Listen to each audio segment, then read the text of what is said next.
은 마태복음 5장 3절부터 12절까지 읽겠습니다. 마태복음 5장 3절부터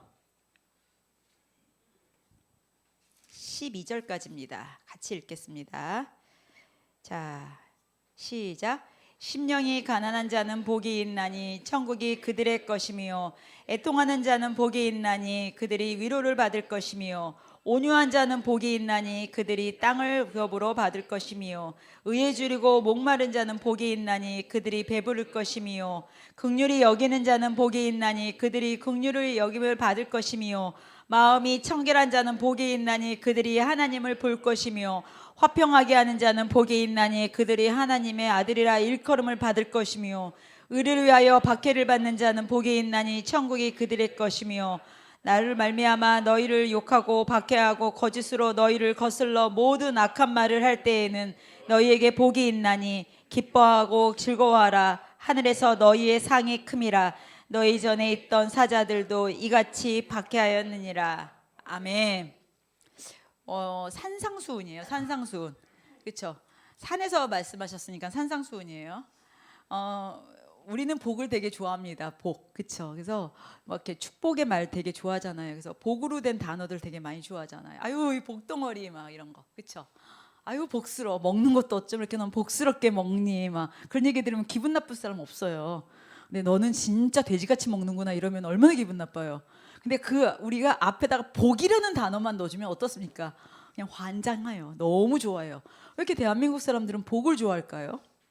그래가지고 막 새해에도 복 많이 받으시라고 그러고 막 복에 대해서 막 우리가 어마어마합니다. 근데 여러분 진짜 복이 뭡니까? 복이 뭡니까? 천국 가는 게 복 아니에요? 천국 가는 게 복이에요. 제가 지난주에 그 목요일 날 익산에 좀 갔다 왔어요. 이제 익산에 갔다 왔는데 거기에서 이제 택시를 탔어요. 그래서 택시 기사님한테 거기서 이제 그 어디 병원에 이제 누구 이제 보금 좀 전하러 갔다가 택시를 탔는데 그 가는 길에 혹시 이제 그 택시 기사님한테 예수님 믿으시냐고 했더니 아유 그럼 믿는다고 당연히 믿는다고 그러시더라고요. 그래서 아유 반갑다고 막 그러면서 그런데 그러면은 이제 우리 기사님은 이렇게 천국에 대해서 소망 있냐, 천국 가실 수 있냐, 오늘 죽는다면 천국 가냐 했더니 아유 제가 교회만 다니지 그냥 죄가 많아요. 제가 너무 소소한 세상과 가까운 거예요. 그런 거예요. 거기에서만 이제 흥분을 한 거죠. 우리가 선한 일로 가는 거가 아니다. 우리가 착한 일로 가는 거가 아니다. 우리가 예수님 믿음으로 가는 거다. 아유 알죠. 그런데도 제가 워낙 이게 대한민국 사람들이 이게 뭐가 있냐면 겸손인 줄 아세요. 겸손 아닙니다. 우리가 선한 일로 천국 못 갑니다. 우리가 구원받는 거에 여러분 거 1일에도 들어간 거 있어요? 없어요. 1%도 들어간 거 없어요. 내 선함, 내 의로움, 내 공로 1도 없어요. 예수님 십자가에서 죽는데 내 거 1도 들어간 거 없어요. 그냥 죄인 되었을 때 예수님이 은혜로 죽어주셨어요. 우리는 뼛속까지 죄인이에요. 그거 안 변해요. 안 변해요. 근데 의롭다 하신 분이 나 때문에 십자가에서 죽어주시면서 죄인인 나한테 너 나 믿어. 내가 너를 의롭다 해줄게 하면서 그가 나를 의롭다 칭해주신 건데 우리는 마치 의로운 척하고 살고 있어요. 이게 기가 막힌 거죠. 의인은 없습니다. 우리가 예수님을 붙잡고 나갈 때 우리가 의롭다 칭하심을 받은 거예요. 그러다 보니까는 우리가 교회는 다니지만 내가 지금 너무 죄가 많아서 천국 못 가죠라고 할 때 이게 안타까운 소리인 것 같아요. 여러분들 오늘 집에 가시면 신앙생활 하시는 부모님들한테 다시 한번 여쭤보세요. 엄마, 아빠, 예수님 믿죠? 오늘 조금 천국 간다라는 확신이 있으세요? 한번 꼭 여쭤보세요. 이것이 필요합니다. 저는 저희 엄마 만날 때마다 얘기하면 이제 그만하라고 그래요. 근데 하셔야 됩니다. 왜냐면 연세가 드시면 마음이 약해지고 육신이 약해지고 이게 심력이 약해지다 보니까는 그런 거에 대해서 점점 자신이 없어지는 부분이 있어요. 근데 그게 내 자신이나 의로 가는 천국이 아니에요. 믿음으로 가는 것입니다.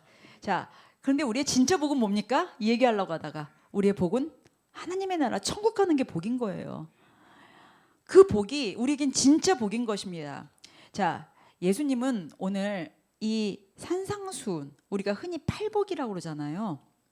근데 이 오늘 말씀은요 그동안 이 말씀을 다시 보다가 깜짝 놀랐습니다. 팔복이 아닙니다. 예수님의 8가지 사역인 것입니다. 오늘 이 본문 말씀에 있는 이 8가지는요, 우리가 할 수 없는 것들이에요. 예수님이 사역을 시작하시면서 예수님의 사역이 시작하는 초기에 사람들을 모아놓고 내가 8가지 이 사역을 할 거야 라고 예수님이 선포하신 내용이 오늘 이 말씀입니다.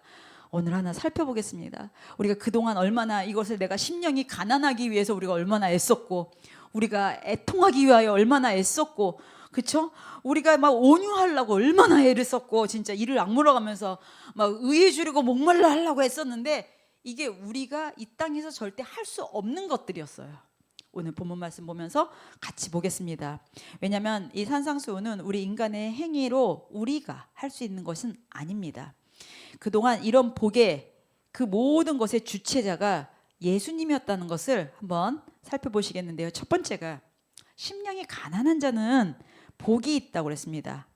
심령이 가난한 자. 자, 이제 이때 예수님께서 그 이제 산상수훈을 하실 그때 이스라엘 백성들이 있었고 이제 종교 지도자들이 있었어요. 근데 이제 종교 지도자들이 제일 많이 한 얘기가 뭐냐면 너의 심령을 부욕해 하라고. 그래서 성경 많이 읽고 암송하라고, 기도도 금식하고 오래 하라고 하면서 심령을 부욕해 하라고. 그러면서 막 이렇게 얘기합니다. 헌금도 많이 해라, 뭐 해라 했어. 그러니까 일반 백성들의 마음이 어때요? 짓눌리는 거예요. 우리는 감히 범접할 수가 없는 거예요. 그러다 보니까는 그 종교 지도자들은 그 예루살렘 성전에 가서 막 예배를 드리는 거예요. 그때 당시는 어땠습니까? 그 예루살렘 성전이 예수님의 그 하나님의 임재가 있는 곳이었는데 일반 사람들은 못 들어가는 거예요. 너 기도 얼마큼 했어? 암송 얼마큼 했어? 헌금 얼마큼 했어? 하면서 이 눈에 보이는 그런 걸로 네가 얼마나 의로운데, 일반 백성들이 먹고 살기 힘들고 병들고 가난하고 힘든데 어쩌습니까?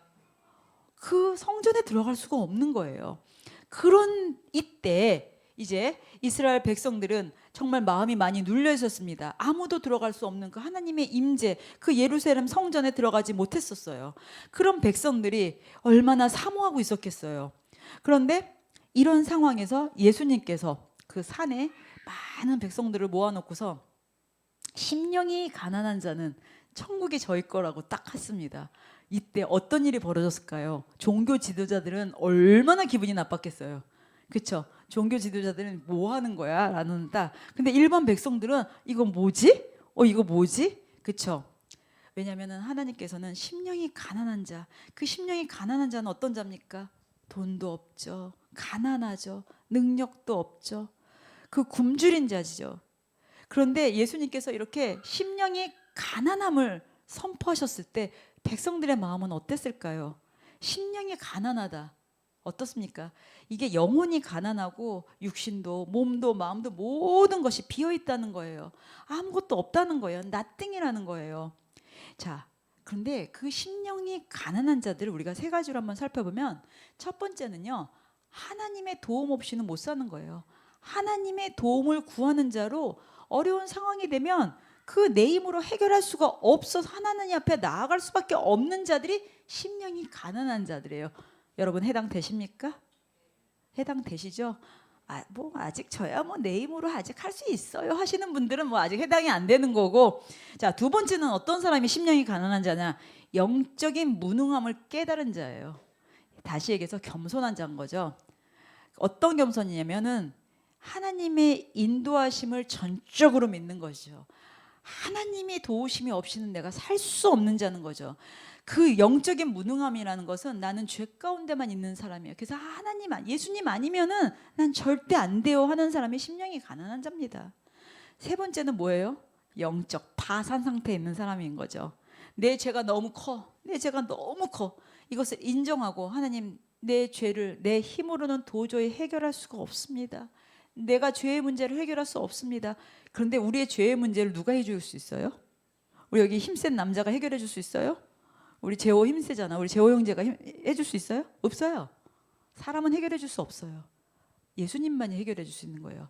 영적으로 파산돼서 내가 이 죄의 문제를 해결할 수 없어서 주님 앞에 나아가는 자들, 이런 사람들이 심령이 가난한 자들인데, 중요한 것은 심령이 가난한 자란 자신의 영혼이 가난하다고 고백하고 예수님 앞에 나와서 예수님 앞에 나아가고 주님을 인정하고 믿고 나아가는 사람입니다. 다시 얘기해서 예수님이 이 땅에 어떻게 오셨어요? 가난해도 지독하게 가난하게 오셨어요. 여러분, 아무리 여러분이 가난하게 태어나도 태어났을 때 강보에 쌓여가지고 말 구유에 눕혀지진 않았잖아요. 여기 혹시 그런 분이 있어요? 우리가 가난해도. 그리고 요즘 우리 누가복음 강의하면서 나오는데 거기 보면은 예수님이 태어나셨을 때 그 엄마 마리아하고 아빠 요셉이 그 정결례식을 합니다. 그 마다들을 하나님 앞에 드릴 때 보통 사람들은 숫 양을 쪼개가지고 제물로 드립니다. 근데 가난한 사람들은 비둘기를 쪼개요. 근데 모세하고 마리아는 뭘로 쪼갰을까요? 비둘기 쪼갰어요. 왜냐하면 가난하기 때문에. 예수님은 태어난 것도 잘 곳이 없어서 그랬지만 집안도 가난한데 태어난 거예요. 가난하게 태어났습니다. 그래서 본인이 아주 가난하고 아주 초라한 곳에서 태어나셨습니다. 그냥 본인이 그렇게 가난하게 태어나셔서 가난한 자들 앞에 나오셔서 심령도 가난한 자들을 만나셨습니다. 그래서 마음이 가난하단 말은요, 마음이 비었다는 말인데요. 예수님께서 이렇게 일부러 우리에게 이 땅에 오실 때 스스로 가난한 자로 오신 것은요, 그 심령이 가난한 우리들에게 그 본인의 너의 그 가난한 마음을 내게로 가지고 오라고, 내게로 가져오라고. 육신으로 가난하던, 영적으로 가난하던, 환경으로 가난하던 나는 심령이 가난한 자들을 위하여 이 땅에 왔다. 이 가난한 너희가 나를 믿으면 어떻게 된다고요? 천국이 너희 것이 되는 거야. 중요한 것은 내가 심령이 가난하기 위해 애쓰는 것이 아니라 심령이 가난하게 오신 예수님을 우리가 믿으면 어떻게 되는 거예요? 천국이 여기 보면 그들이라고 되어 있어요. 너라고 안 되어 있어요. 그렇게 믿는 너희들이 천국이 너희 것이라고 그랬어요. 그동안은 우리가 심령이 가난하기 위해 애썼죠? 아니요. 그냥 가만히 계세요. 내 자체가 지금 심령이 가난합니다. 왜냐하면 나는 영적으로도 파산 상태고요. 영적으로도 무능하고요. 우린 하나님의 도움 없이는 살 수 없는 사람들이에요. 근데 여기에 내 의로, 내 열심으로 우리가 막 이렇게 할래니까 이 팔복, 내가 8가지 복을 받아야 되는데 이럴래니까 너무 힘들었어요. 그냥 이 모습 이대로가 주님 앞에 나오면 심령이 가난하게 오신 예수님께서 나를 위하여 십자가에서 죽으신 분이신 거예요. 그분이 다 끝내셨어요. 그래서 여기서 내가 할 게 없어요. 두 번째 보겠습니다. 애통하는 자입니다. 애통하는 자. 자, 애통하는 자를 이제 말씀하실 때 애통하는 자는 어때요? 그들이 위로를 받는다고 했습니다. 여기서는 천국이라고 안 하고 위로를 받는다고 되었어요. 그렇죠? 자, 애통하는 자는요. 이제 예수님이 두 번째 사역을 말씀합니다. 내가 이제 두 번째 사역으로는 애통하는 자를 위하여 위로를 해줄 거야라고 본인의 사역을 말씀하신 거예요. 자, 근데 이제 여기 두 가지 이제 사람들이 있었습니다. 첫 번째 사람은 특별한 일이라도 있을까? 여기 뭐가 있을까? 하고서는 이제 호기심에 온 사람이 분명히 있을 테고요. 두 번째 사람은 혹시 나도 여기 와서 병 고칠 수 있을까? 내가 문제가 해결될 수 있을까? 해가지고 소문 듣고 온 사람도 분명히 있었을 거예요. 여러분, 옛날에 부흥회 갈 때 어땠어요? 아무개 목사님이 오시면 다 쓰러진대. 그래? 그럼 한번 나도 가서 볼까? 나도 한번 쓰러지는 것 좀 한번 볼까 하고 우리 옛날에 심령 대부흥회 가신 적 있으시죠? 옛날에는요, 부흥회라면 동네 전봇대에다가 이렇게 포스터를 붙여놨어요. 그래가지고 심령 대부흥회 해가지고 그 하얀색 양복 입으신 목사님 딱 이렇게 사진 놓고 막 이렇게 딱 있어요. 그리고 이제 막 소문이 나는 거예요. 저 목사님이 안진뱅이도 고치셨대. 저분이 기도하면 다 쓰러진대. 막 그러는 거예요.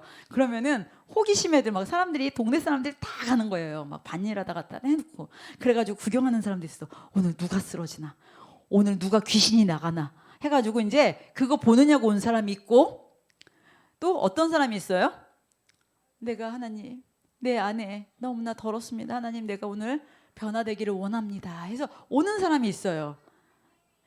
이해 가세요? 네. 하여튼 오늘 애통하는 자 이 산상수훈 설교하시는데 오늘 이렇게 두 종류의 사람이 있었어요. 자, 이 당시에 이제 종교 지도자들은 자신들이 하는 경건 생활이 옳다고 생각했기 때문에 그것이 너무나 중요하다고 생각했기 때문에 백성들을 이렇게 돌보질 않았었어요. 그러니까는 이제 병든 자들이 얼마나 고통받고 힘들었겠어요. 그러니까 이제 예수님이 나타나서 질병 고치셨다니까 얼마나 그 아픈 자들이 여기 다 모였겠어요. 그 아픈 자들이 다 모인 거예요. 여기 뭐 솔직한 얘기로 아픈 자들 아픈데 손 대세요 그러면 여러분들 손 두 개가 다 모자라지 않아요? 다 모자라요. 막 저도 그때 뭐 옛날에 이제 그 목사님이 기도할 때 아픈데 손 대라 그러면 주여 주여 계속 이래요. 한두 군데가 아니에요. 근데 여기에 오늘 그 산에 얼마나 아픈 사람들이 모였겠어요. 애통하고 가난하고 돈이 없어서 고칠 수도 없는 그런 사람들이 모인 거예요. 한쪽에서는 구경하러 온 사람도 있을 테고요. 자, 예수님의 두 번째 사역의 그 애통하는 자, 그 애통하는 자들에게 위로를 받는다고 했습니다. 애통하는 자가 복이 있다는 거예요. 애통하는 자가 복이 있다? 그 아프고 병들고 이런 사람들한테 복이 있다고 했습니다. 그러면서 너네는 위로받을 거야 라고 합니다. 자, 여기서 위로라는 뜻은 뭐냐면요, 가까이 부르다, 초청하다입니다. 원어의 뜻이. 자, 이제 예수님께서는요, 이제 자신의 비천함을 깨닫고 비통해하고 애통해하는 자들을 이제 이 땅에서 위로를 해주시기 위하여 오셨습니다. 왜냐면 그 애통하는 자들의 눈물을 닦아주시고 위로해주시기 위해서 오신 거예요. 그래서 애통하는 자는 왜 복이 있습니까? 애통하는 자는요, 모든 죄악을 예수님께서 그 애통하는 자들의 죄악을 다 용서해 주셨기 때문입니다. 예수님이 이 땅에 오셔서 대신 죽어주셨기 때문에 그 애통하는 자들은요, 예수님 앞에 나아가면서 복을 받은 거예요. 그리고 예수님이 건져주시고 우리는 위로를 받은 거예요. 예수님은 모든 죄인들이 영원한 애통에서 건져주셨습니다. 뿐만 아니라 예수님이 주시는 위로는요, 그냥 죄인의 죄를 용서해 주시는 그런 위로 정도가 아니라 천국까지 인도해 주시는 거예요. 근데 우리는 옛날에 이 팔복이다 해가지고 복 받으려고, 천국을 복을 받으려고 어떻게 했어요? 하나님, 내가 애통하는 심령으로 기도합니다 하면서 그냥 크리넥스 한 통을 뽑아가면서 우리가 기도했잖아요. 우리 존재 자체가 애통하고 있어요. 여러분 가난하죠? 전 아닌데요. 저는 병들었습니다. 저는 아닌데요. 하는 사람들 솔직히 없잖아요. 다잖아요. 우리가 그냥 다 애통하는 자들이에요. 그래서 예수님이 애통하는 자들 때문에 오셔서 너네가 나한테 와, 내가 위로해 줄게, 내가 천국 줄 거야 하고, 이 사역은 애통하는 우리를 위하여 예수님이 사역하러 오셔서 예수님께서 사역 브리핑을 하신 것입니다. 좀 여러분 숨 돌리기 낫지 않아요? 팔복, 나도 이 복을 받아야 되는데 올해는 내가 이 8가지 복을 좀 어떻게 받을래나 했더니 이게 숨이 턱턱 막혔어요. 그냥 오늘 여 앞에 나온 자들이 다 나한테 해당되는 거예요. 그래서 내 안에 의는 전혀 없습니다. 내 안에 죄로 우리가 애통해하고 병으로 애통해하고 우리가 다 이렇게 애통해하는데 뭘로 위로받아요? 천국으로 위로받아요. 내 의는 1도 없는데 누구 때문에? 예수님 때문에. 애통하는 자라고 고백하면 예수님이 이 세상에서 우리에게 영원한 자라고 위로해 주십니다. 내가 애통하는 자라고 주님 앞에 그 죄를 고백하면 예수님께서 우리를 위로해 주시고 건져내 주십니다. 예수님께서는 애통하는 우리 죄인들을 이 땅에 불러내시기 위하여 오신 것입니다. 심령이 가난한 자를 불러내 주시기 위하여 오신 것입니다. 세 번째는 온유한 자. 온유. 야, 여러분 너무 좋죠. 어머, 이 사람 되게 온유해. 온유해 하면서 얼마나 온유 좋아해요. 온화하고 겸손하고 온순하고. 그러니까 원어적인 의미로 보면은 성격이에요. 근데 이제 우리가 보면은 모세도 어땠어요? 처음에는 열기가 가득해가지고 막 살인까지 했었는데 나중에 이 온유한 자가 이 땅에 모세밖에 없다고 할 정도였어요. 그러니까 우리가 어떻습니까? 하나님, 나도 온유하게 해주세요 하잖아요. 근데 우리가 온유해요? 그럼 자, 천국이 성격 좋으면 가는 겁니까? 온유가 성격이잖아요. 자, 온유가 성격 좋으면 가는 겁니까? 아니에요. 성격이 더러워도 가요. 어떻게? 이 사람은 태생이 사투리부터 욕으로부터 배운 사람이에요. 근데 이 언어가 욕을 한다고 천국 못 가요? 아니에요. 그 안에 예수님 믿고 예수님 믿음으로 붙잡고 내가 죄인임을 고백하면 가는 거예요. 물론 우리가 이제 습관은 바꿔야 되겠지만 중요한 것은 성격이 좋다고 가는 건 아닙니다. 온유한 자가 천국 가는 거예요. 여기 온유를 한번 다시 보시겠습니다. 온유는요, 성격으로 해석하면요, 그리스도인들이 마땅히 가져와야 할 품성, 성품은 맞습니다. 그렇죠? 그리고 사람들하고 관계 속에서도 온유는 중요한 것입니다. 그리고 온유하게 살면 이 땅에서도 복을 받죠. 그런데 바리새인들은요, 그 온유를 시편 37편 1절부터 11절을 가지고 항상 이야기하는 것입니다. 뭐라고 했냐면은 악인을 보고 불평하지 말라고 합니다. 불의를 행하는 자들을 시기하지 말라고 합니다. 불평과 불의는 하나님께서 싫어하는 것이다. 이런 말을 하지 않는 자가 온유한 자다. 다시 얘기해서 종교 지도자들은요, 불평하는 말 하면 온유한 자가 아니라고 합니다. 그 다음에 싫어하는 말 하면 온유한 자가 아니라고 합니다. 시편에 이제 그 말씀이 있잖아요. 악인을 보고 불평하지 말라고. 그 말씀을 가지고 그렇게 해석하는 거예요. 그래서 너가 부정적으로 얘기하면 넌 온유한 자가 아니야 라고 합니다. 아니 여러분, 불평 나죠. 저도 어떤 날 여기 이제 겨울에 이제 혼자 들어오면 추워요. 그러면 제가 첫 마디 들어와서, 첫 마디가 뭐겠어요? 아우 추워 죽겠네 이러고 들어와요, 교회에. 추워 죽겠네 하면서 이거 틀어요. 이게 목사가 할 얘기예요. 저도 모르게 본성이 나와요. 그럼 여름에는 들어오자마자 뭐라 그랬어요? 더워 죽겠네 그러고 와요. 배고플 때 뭐라고 그러고 들어오겠어요? 배고파 죽겠다고 그러고 들어와요. 저는 천국 못 갑니다. 그러면 온유하지가 않잖아요. 이때 종교 지도자들은 온유한 자들을 그렇게 얘기했어요. 여러분, 우리가요 감사의 언어 변화를 한다고 그러는데 부정적인 말 하는 거가 나쁜 말입니까? 왜 검사하고 변호사가 있습니까? 어떠한 거에 있어서 냉정하게 보려면 이 측면도 봐야 되고 이 측면도 봐야 되는 거예요. 그렇잖아요. 저 예성이하고 예나 있지만 들을까 봐. 쟤네들 싸우고서는 얘기하다 보면 둘 다 달라요, 상황이. 자기네가 보고 느낀 거가 달라요. 옛날에 예성이는 이렇게 하고 말을 못했어. 이제는 글도 읽거든요. 그러니까는 다 얘기해요. 목사님 그거 아니에요 하고 지 오피니언을 다 얘기해요. 근데 그 상황이 달라요, 둘 다. 왜? 각자 보는 게 달라요. 얘는 이쪽에서 본 거고 얘는 이쪽에서 본 거예요. 사람도 보는 게 다른데 우리가 이거를 불평이라고 볼 건 아닌 거예요. 이 사람은 자기가 느낀 걸 얘기하는 거예요. 중요한 거는, 물론 불평 얘기하면 안 되겠지만 중요한 거는 그 악의적인 얘기, 불평적인 얘기, 그 우리가 성격적인 걸로 천국을 가고 못 간다? 그 성격적인 걸로 온유하다, 온유하지 못하자? 여러분, 우리는 온유한 자가 아무도 없습니다. 모세가요 온유한 자라고 인정을 받은 것은요, 맞습니다. 그렇게 혈기 있던 사람이 여호와의 말씀에 순종하는 자가 됐기 때문에, 여호와의 말씀에 아멘으로 순종하는 자가 됐기 때문에 어떻게 됐습니까? 우리 출애굽기 몇 달을 했잖아요. 거기 계속 나오는 게 뭐예요? 백성들도 어떻게 됩니까? 여호와께서 모세에게 말씀하신 대로 순종하였더니, 이게 나중에는 계속 나오잖아요. 성막 지을 때 어떻습니까? 여호와께서 모세에게 말씀하신 대로 순종하여 했던 것처럼 모세가 여호와의 말씀에 순종한 거예요. 그 여호와의 말씀에 순종했기 때문에 온유한 자라고 해주신 것입니다. 성격으로 천국 가는 것이 아닙니다. 온유는요, 다시 얘기해서 하나님의 말씀에 순종하는 것을 온유하다고 합니다. 그래서 하나님의 말씀에 순종하는 믿음, 그것이 온유한 자입니다. 하나님의 말씀에 순종한 예수님. 그래서 우리가 하나님의 말씀에 우리가 항상 순종합니까? 우리 못해요. 노력은 하죠. 말씀에 순종하려고. 왜? 뼛속까지 죄인인데 우리가 어떻게 해요? 그래서 매일매일 우리는 누가 필요해요? 예수님이 필요한 거예요. 예수님만 붙잡으시면 우리를, 그 온유하신 예수님께서 우리를 천국으로 인도해 주십니다. 예수님의 세 번째 사역 선포가 뭐였습니까? 온유한 자. 온유한 자는 복이 있고 땅을 기업으로 받는다고 되어 있습니다. 네 번째 보시겠습니다. 의에 주르고 목마른 자. 의에 주르고 목마른 자. 예수님의 8가지 사역 선포 중에 의가 나왔습니다. 자, 의가 이렇게 일반적으로 보면은 윤리, 도덕상의 올바른 현실 같은 것이죠. 착한 거, 뭐 정당한 거, 정의 막 이런 걸 얘기하는 건데요. 굶주린다는 건 뭐예요? 또 갈망한다는 거잖아요. 목마른다는 거는 마시고 싶은 기본적인 욕구를 이야기합니다.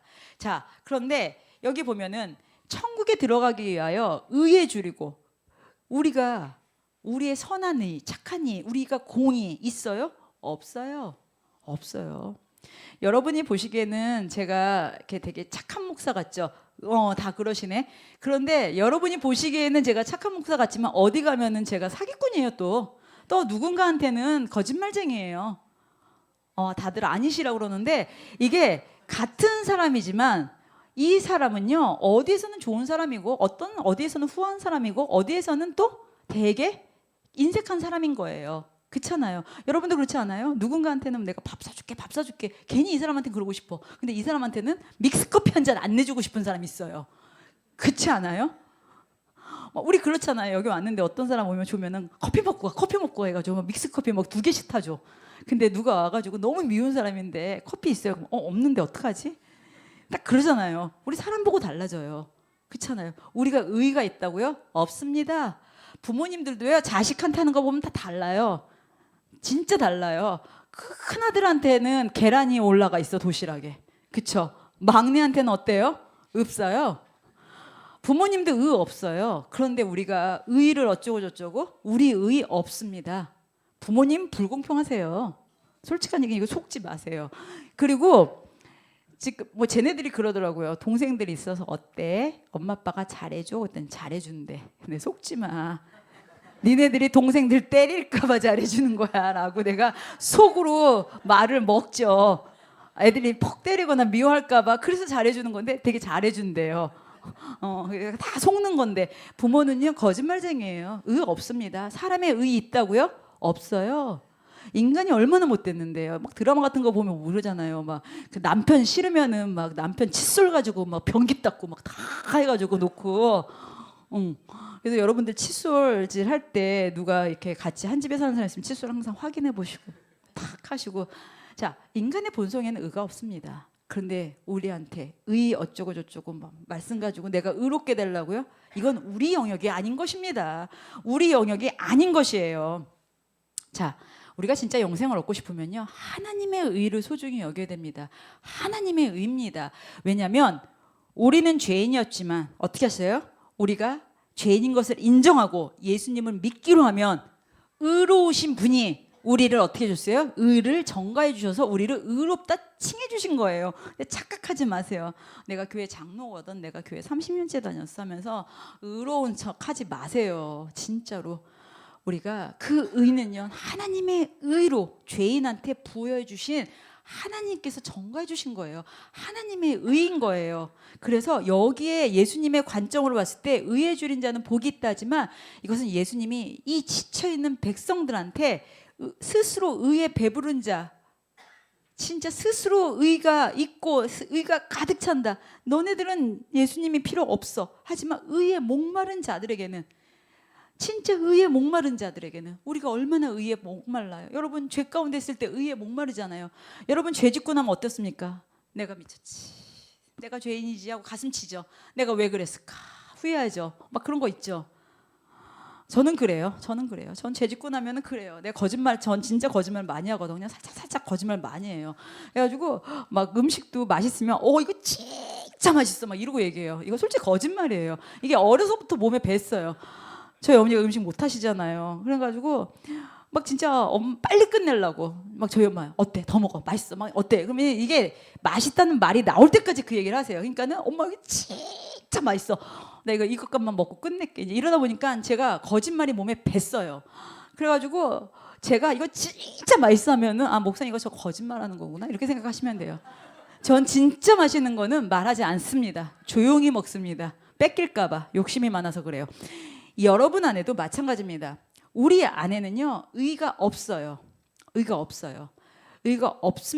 그래서 예수님의 의로 인해서 우리는 의롭다 칭함을 받고 구원을 받았기 때문에 우리가 예수님의 의로 우리가 가는 것입니다. 예수님이 우리를 구원해 주시기 위하여 예수님께서 우리가 예수님의 영역 범인 거예요. 이게 예수님의 이야기입니다. 그래서 이 인간은 의도 없고 죄만 있고 다 이런 건데 예수님의 의를 우리에게 전해 주신 것입니다. 전가해 주신 것입니다. 이 말씀이 예수님의 것입니다. 우리 범위 아닙니다. 여러분 너무 노력하지 마세요. 5번째, 긍휼히 여기는 자. 긍휼. 이 긍휼 참 보면은요 어떻습니까? 성경에서는 이제 이 모든 처음부터 끝까지가 구원자 예수님에 관한 이야기인 것입니다.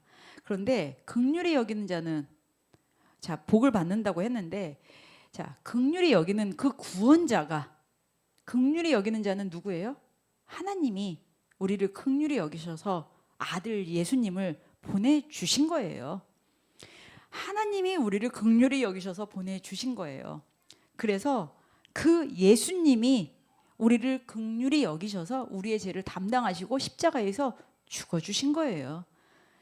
그 성령님이 우리를 긍휼히 여기셔서 우리 안에서 탄식하시는 거예요. 삼위일체 되시는 그분이 우리를 긍휼히 여겨주신 거예요.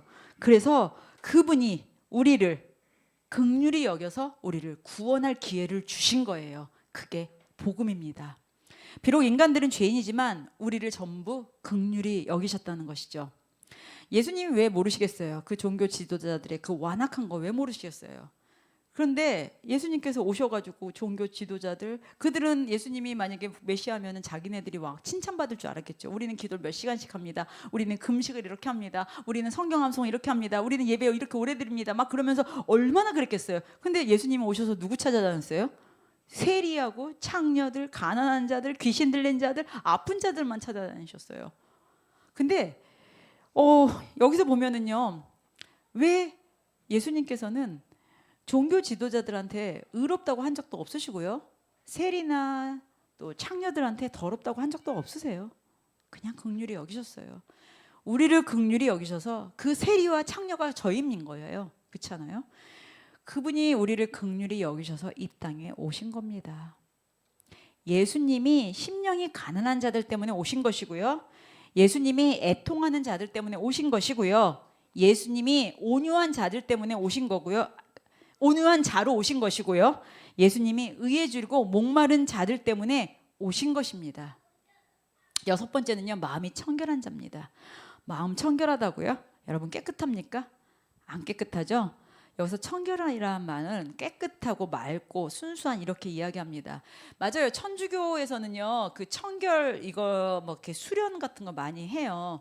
예, 그래서 뭐 영혼의 청결, 그 영성 훈련 같은 것도 하고 뭐 영성 운동 많이 하잖아요.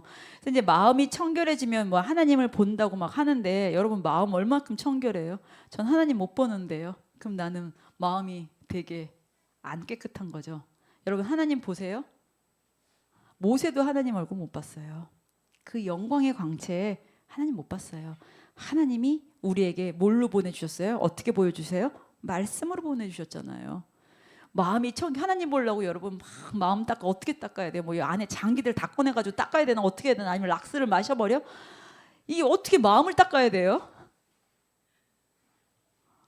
예전에 제가 이거 얘기 간증 하나 할게요. 옛날에 제가 변비가 되게 심했는데 이제 저의 피부치 언니라고 있어요. 유땡땡 집사가 어느 날 국제 전화로 변비에는 소금 2숟갈만 먹으면은 해결이 된다고 그런 거예요. 굵은 소금 2숟갈만 먹으면은 해결이 된다는 거예요.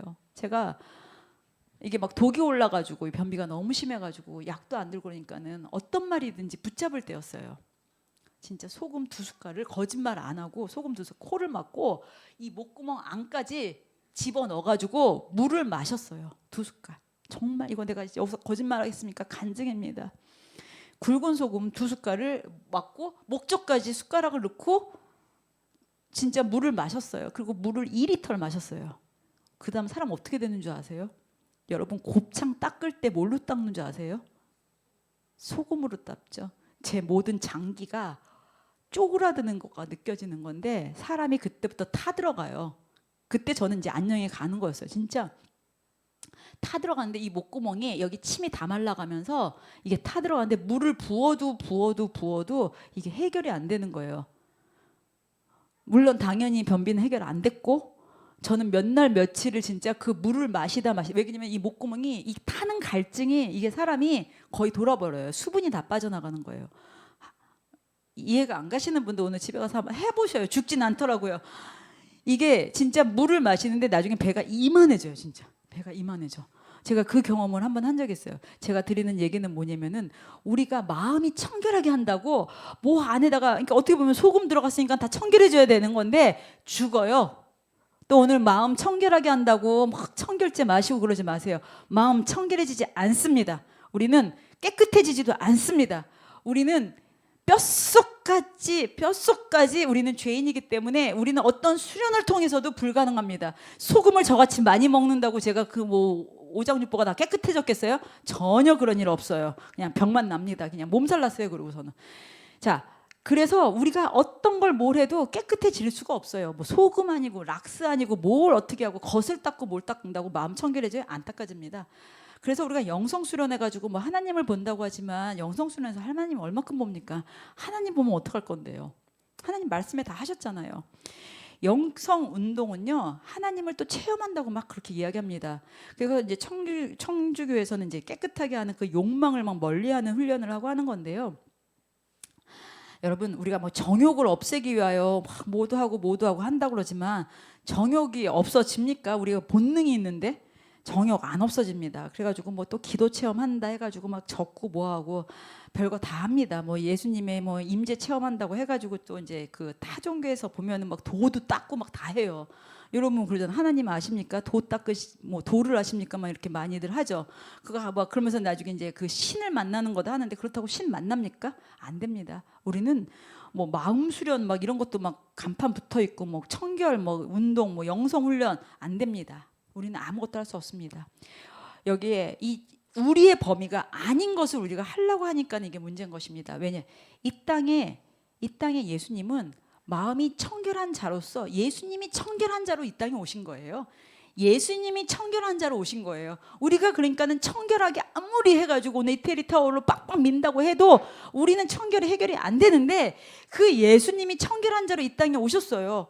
그래가지고 그냥 청결한 자를 보내주신 거예요. 인간의 마음은 타락해가지고 더러움은 가득 차 있습니다. 그런데 그 청결한 분이 오셨어. 그럼 우리는 뭐 하면 되는 거예요? 청결하신 예수님을 믿으면 우리는 천국이 우리의 것이 되는 겁니다. 예수님 앞에 나와서 엎드리면 되는 것이에요. 아무리 더럽고 추악한 죄인이라도 주님 앞에 고백하고 나오면 주님께서 우리를 긍휼하게 베푸시고 청결하신 주님께서 우리에게 용서해 주시고 우리를 구원해 주신다는 것이죠. 그래서 우리는 하나님을 볼 수 있는 그 예수님을 보는 것입니다. 우리가 하나님을 보려면 예수님 앞에 나아가면 되는 것입니다. 예수님이 말씀으로 우리에게 다 주셨잖아요. 7번째, 화평케 하는 자. 화평케 하는 자. 어머, 이 사람은 평화주의자야. 이 사람은 가는 곳에는 다 그냥 회복이 돼 막 라고 하죠. 여기서는 될 수 있지만 여기서는 또 안 됩니다. 사람의 화평이 어느 정도까지입니까? 그쵸? 화평케 하는 자는 예수님밖에 없어요. 우리가 인간이 죄인이었을 때, 죄가 없었을 때 어땠습니까? 아담을 통해서 죄가 들어왔죠. 죄가 들어오면서 하나님과 어떻게 됐어요? 퍼니시먼트, 분리됐어요. 하나님과 분리됐어요. 그랬는데 어떻게 됐습니까? 예수님이 십자가로 인해서 우리가 하나님과 분리됐는데 십자가로서 어떻게 됐어요? 화평케 하셨어요. 화평케 하시는 분은 누구예요? 예수님인 거예요. 화평케 하는 자가 내가 아니라 화평케 하신 자는 하나님과 내 사이에 가로막혀 있었던 그 죄의 문제를 십자가로 해결해 주셔서 그분이 화평케 하신 거예요. 화평케 하신 분은 예수님이십니다. 예수님은 우리와 하나님 사이에, 인간의 그 사이에 화목하게 연결을 하셨습니다. 8번째, 의를 위하여 핍박받는 자. 여러분, 우리가 핍박받는다고요? 성경에서는요, 이 구원자 되시는 예수 그리스도, 어떻게 보면 이제 여기 수많은 인물들이 나오잖아요. 그렇지만 그 수많은 인물들은 다 조연이에요. 모세도 조연이고 바울도 조연이고 다 조연이에요. 다윗도 조연이고. 그러면 여기서 주인공은 누구예요? 예수님이에요. 예수님이 핍박받으셨습니다. 예수님이 핍박받으셨습니다. 그냥 어떤 의가 아니라 그냥 우리를 긍휼히 여기셔서 이 땅에 오시는 그 모든 것으로 핍박 그분이 받으신 것입니다. 그래서 우리가 의롭다 칭하심을 받는 것도 아니고, 우리가 의롭다 칭하심을 받았지만 우리가 의로운 것이 아니라 그분을 통해서잖아요. 오늘 이 예수님의 8가지 사역 중에 보면은요, 이것은 예수님이 이 땅에서 본인이 내가 이런 사람들을 만나서 내가 이렇게 사역할 것이라고 이 사역에 대해서 말씀하신 선포입니다. 예수님이 그래서 결론은 뭡니까? 죄인들을 구원하기 위하여 내가 왔다. 사역 초기에 오늘 이 본문 말씀 집에 가서 다시 한번 읽어보시고요. 모든 관점을 예수님한테 초점을 맞춰서 다시 한번 읽어보시기 바랍니다. 모든 관점을 예수님한테 보시면은 내가 이 땅에 이래서 왔다. 인간이 온전히 이룰 수 없는 이것은 8가지 내 사역이다. 그래서 이것은 팔복이 아닙니다. 예수님의 8가지 사역입니다. 그리고 그 앞에 있는 사람들이 나입니다. 그래서 우리는 이 복을 받으려면 어떻게 됩니까? 심플합니다. 예수님 앞에 나아가세요. 예수님 믿으세요. 예수님 붙잡으세요. 예수님 말씀 붙잡고 예수님 안에서 그 공로 의지하여 십자가 붙잡고 나간다면 이 8가지 사역의 복이, 그 천국이 내 것이 되는 것입니다. 이제부터 우리가 성경을 예수님한테 초점을 맞춰서 다시 성경을 보시겠습니다. 오늘 이 말씀 가운데 오늘 제목이 뭡니까? 오늘 제목이 예수님의 사역을 착각하지 맙시다. 그게 저도 이제 요즘 이제 이거 다시 성경을 예수님 초점에서 보다 보니까 이제 좀 보여지는 게 시작이 됐더라고요. 그러다 보니까는 예전에는 내가 이렇게 해야지, 우리 성도님도 이렇게 하세요, 이렇게 하세요라고 했는데 보니까는 이거 예수님의 것을 우리가 그걸 갖다가 이렇게 살아야 된다고 했으니 얼마나 우리가 힘들었어요. 우리가 착각했더라고요, 저부터. 근데 예수님, 우리는 그냥 예수님만 잡으면 되는 거예요. 그분의 공로 의지하여 나갈 때 그 예수님께서 우리 가운데 가장 베스트로 인도하시고 우리를 그분께서 의롭다 칭해 주시고 끌고 나가실 줄 믿습니다.